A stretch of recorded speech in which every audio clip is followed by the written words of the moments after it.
السلام علیکم ورحمۃ اللہ۔ ایک طالب علم نے سوال کیا تھا کہ معرب اور مبنی کی پہچان کیسے کرے۔ آج ہم انشاءاللہ اس کے متعلق گفتگو کریں گے۔ آپ یہ ہماری مکمل ویڈیو دیکھیں، انشاءاللہ آپ کے علم میں ضرور اضافہ ہوگا۔ معرب اور مبنی کی پہچان بالکل آسان ہے۔ کلمے کی 3 قسمیں ہیں۔ آپ پہلے کلمے کی 3 قسمیں کو الگ کریں: اسم، فعل، حرف۔ نمبر آخر حرف ہے۔ حرف جو ہے نا، کل حرف مبنی، مکمل حرف جتنے بھی حرف ہیں وہ سارے حرف مبنی ہوتے ہیں۔ جیسے ان، قد ہے یا حتی، یا جتنے بھی حروف ہیں وہ سارے حروف مبنی ہوتے ہیں۔ اس کے بعد ہے فعل۔ 4 ایسے فعل ہیں جو مبنی ہوتے ہیں، اور ان چاروں افعالوں کے علاوہ جو سارے فعل ہیں وہ سارے فعل معرب ہوتے ہیں۔ نمبر 1 فعل ماضی۔ فعل ماضی چاہے معروف ہو یا مجہول ہو، فعل ماضی ہمیشہ مبنی ہوتی ہے۔ نمبر 2 فعل امر حاضر معروف۔ فعل امر حاضر معروف۔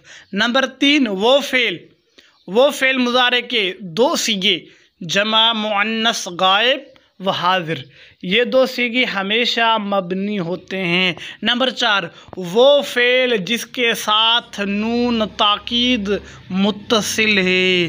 وہ فعل جس کے ساتھ نون تاکید متصل ہے وہ بھی فعل مبنی ہوتا ہے۔ ان کے علاوہ دوسرے جتنے بھی افعال ہیں وہ افعال سارے معرب ہوتے ہیں۔ اس کے بعد ہے اسم۔ اسم میں 8 اسم ایسے ہیں جو ہمیشہ مبنی ہوتے ہیں، اور ان 8 اسموں کے علاوہ جو دوسرے سارے اسم ہیں وہ سارے اسم معرب ہوتے ہیں۔ نمبر 1 اسم ضمیر۔ نمبر 2 اسم اشارہ۔ نمبر 3 اسم موصولہ۔ نمبر 4 اسماء افعال۔ نمبر 5 اسماء اصوات۔ نمبر 6 اسماء ظروف۔ نمبر 7 اسم کنایہ۔ نمبر 8 مرکب بنائی۔ یہ 8 اسم ایسے ہیں جو ہمیشہ مبنی ہوتے ہیں۔ ان میں سے ایک ہے اسماء ظروف۔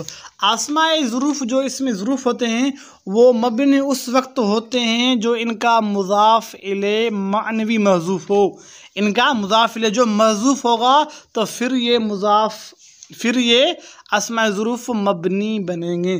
اور آخر میں وہ اسم جو ترکیب میں واقع نہیں ہو رہا، اکیلا مفردن واحد اسم ہے، واحد کلمہ ہے، تو وہ بھی ہمیشہ مبنی ہوتا ہے۔ مثال لفظ زید، اگر یہ زید ترکیب میں واقع ہو رہا ہے، مثلا زید قائم، تو یہاں پر زید معرب ہے۔ اگر صرف زید اکیلا ہے، واحد ہے، مفرد ہے، تو زید مبنی ہوگا۔